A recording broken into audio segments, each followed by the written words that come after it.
Serial Kumar के आने वाली इसमें आप देखेंगे कि जब फाइज की बहन पहुंच जाती है हरीम के पास और हरीम से जाकर कहती है कि हरीम हमें माफ कर दो, हमारे बहुत ही ज्यादा बुरे हालात हैं, अगर तुम माफ कर दोगी तो सब कुछ बेहतर हो जाएगा। तो इसमें तो साथ ही हरीम कहती है कि क्या मतलब, तुम क्या कहना चाह रही हो कि मैंने कोई बददुआ दी है? नहीं, मैंने तो बददुआ नहीं दी है तुम्हें, और माफी किस चीज की मांग रही हो? तो इसमें तो साथ ही फाइज की बहन कहती है कि जो हमारी माँ ने किया है ना तुम्हारे साथ, वो सब कुछ हमें ले डूबा है। इसमें तो साथ ही हरीम कहती है कि जो कुछ किया तुम्हारी माँ ने किया है तो उस हिसाब से उसको आना चाहिए था, ना कि तुम्हें।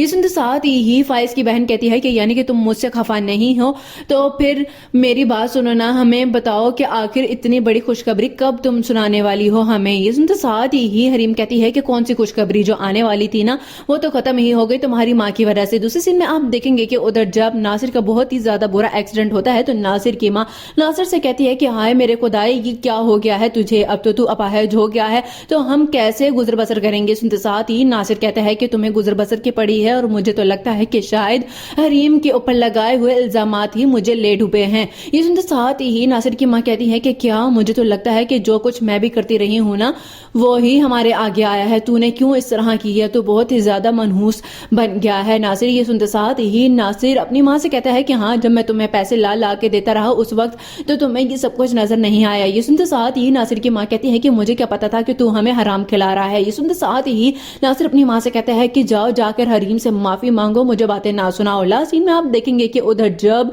रूफी आकर अपने बाप से कहता है कि मैं सोच रहा था कि अब हम फायज और हरीम की तलाक करवा देते हैं, तो सुनते साथ ही रूफी का बाप कहता है कि क्यों करवा दें, तुम्हें पता है कि हरीम किसी भी सूरत में अलहदगी नहीं लेगी। ये सुनते साथ ही रूफी कहता है तो फिर क्या इसी तरह ही बैठे रहेगी उसके नाम पे। तो सुनते साथ ही रूफी का बाप कहता है कि तुम ये सब कुछ छोड़ दो, वो तो चाहती है कि तुम्हारा घर बसा दे। इसके साथ ही रूफी कहता है कि बस फिर मेरी भी शर्त है, जब तक मैं हरीम का हंसता बसता घर नहीं देखूंगा तब तक शादी नहीं करूंगा।